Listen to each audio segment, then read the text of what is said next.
Teman-teman, selamat berjumpa lagi di channel kesayangan Anda ini. Dan kali ini, saya akan berbagi informasi tentang daun-daun kering yang merupakan sampah ini ternyata bisa diekspor dan menghasilkan dolar. Nah, seperti apa informasinya? Simak terus video ini, jangan di-skip, supaya Anda mendapatkan point of view dari informasi yang kita sampaikan. Teman-teman, memang kalau masyarakat kita melihat sampah yang menggunung, pikirannya cuma satu, disapu bersih, kemudian dikumpulkan jadi satu, dan akhirnya seperti biasa dibakar. Ini memang cara yang paling mudah dan selama ini dilakukan.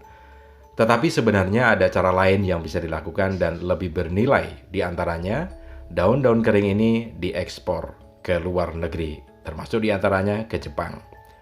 Tapi memang tidak semua daun yang bisa diekspor, hanya daun tertentu yang bisa diekspor.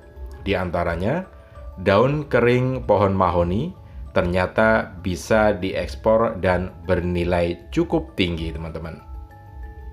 Oh ya, sebelum kita lanjutkan lagi untuk menyampaikan bagaimana ceritanya, daun mahoni kering ini bisa diekspor dan bernilai cukup tinggi. Jangan lupa untuk Anda yang belum subscribe terlebih dahulu, kemudian tekan tombol loncengnya. Dan jangan lupa share video ini ke teman-teman Anda, baik melalui media sosial yang Anda miliki, di Facebook ataupun di WhatsApp. Teman-teman, ceritanya seperti ini, kenapa daun kering dari pohon mahoni atau daun Majapahit ini bisa diekspor. Tidak saja bisa diekspor, ternyata daun mahoni ini mempunyai banyak nilai. Di antaranya bisa dipakai untuk memberi makan kambing.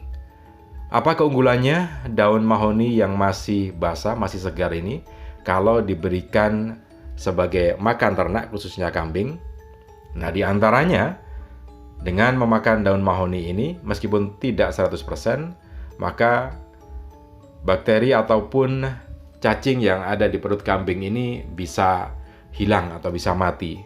Kemudian, daya tahan atau kesehatan dari kambing ini juga meningkat, sehingga tidak mudah terserang penyakit. Meski demikian, memang tidak harus selalu total 100% yang diberikan makanan ke kambing ini adalah daun mahoni. Nah, selain itu teman-teman, selain dari daunnya, ternyata biji atau buah daun mahoni juga bernilai cukup tinggi, bisa diekspor. Selain daunnya yang bisa diekspor, biji mahoni ini bisa dijadikan sebagai bahan obat-obatan dari beragam macam penyakit yang diderita manusia. Nah, kita akan masuk ke informasi inti, yaitu tentang daun mahoni. Nah, pertama-tama, daun mahoni yang akan diekspor ini dikumpulkan terlebih dahulu dari hutan atau pekarangan yang ada. Daun mahoni ini kemudian harus disapu yang kering-kering, kemudian dimasukkan ke dalam gelangsi atau karung. Nah, proses mendapatkan daun mahoni dari perkebunan ini tentu saja banyak pekerja yang dikerahkan. Di antaranya mereka menggunakan beberapa teknik. Jadi daun kering pada hari pertama dikumpulkan di satu tempat. Kemudian di atasnya daun yang kering ini ditumpuk lagi dengan daun mahoni yang masih basah. Harapannya yang ada di bawah itu akan semakin lembut daunnya yang kering, kemudian yang di atas daun yang masih basah itu akan mengering. Nah, pada beberapa hari berikutnya maka daun semuanya ini akan dimasukkan ke karung.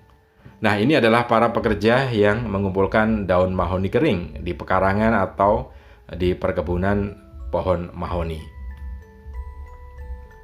Nah, proses berikutnya teman-teman, daun mahoni yang sudah dikumpulkan di pinggir hutan ini akan dibawa ke pemrosesan untuk di-packaging dan kemudian nanti dibawa ke negara di Jepang.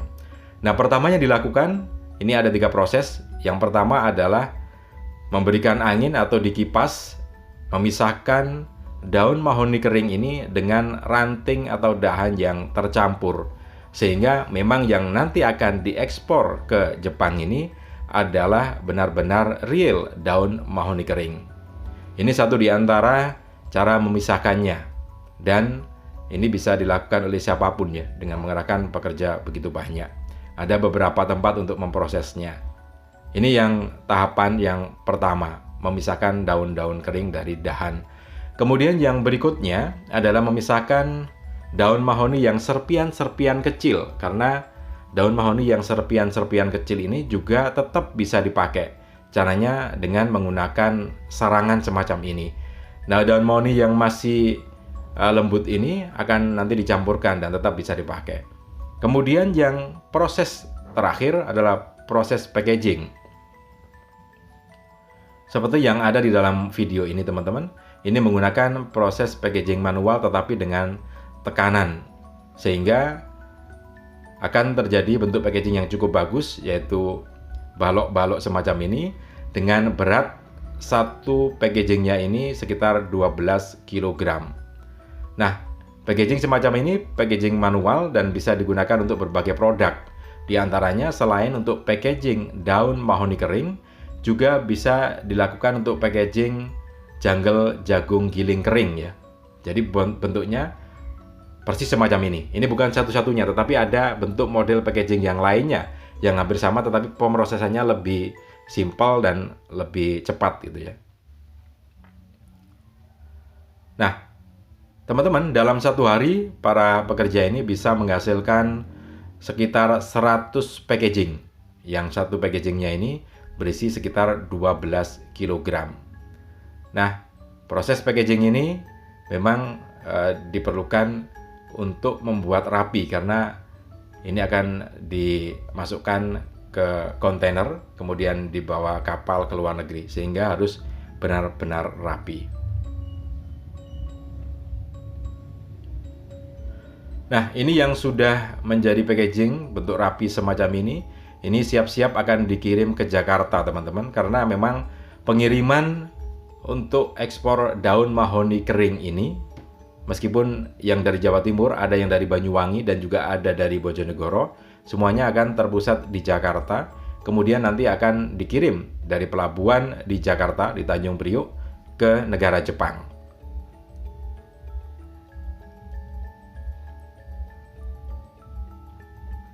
Nah, sesampainya di Jakarta, sudah masuk kontainer, maka ini akan dikirim ke negara Jepang. Selama ini, beberapa pengusaha yang mengumpulkan daun mahoni kering, setiap bulannya bisa mengirim 2-3 atau 4 kontainer, 4 pengiriman ya. Dan satu kali pengiriman bisa 2-3 kontainer. Jatahnya mereka masing-masing di Jepang ini diberi 60 kontainer setiap tahunnya. Daun mahoni kering ini awalnya diimpor dari Indonesia dalam bentuk kompos, tapi mungkin Jepang lebih mengetahui bagaimana cara membuat kompos yang lebih efektif dan efisien, sehingga belakangan hari Jepang membutuhkan langsung bahan mentahnya. Demikian teman-teman informasi dari channel ini, dan mudah-mudahan bisa bermanfaat untuk Anda. Salam dan sukses selalu untuk Anda.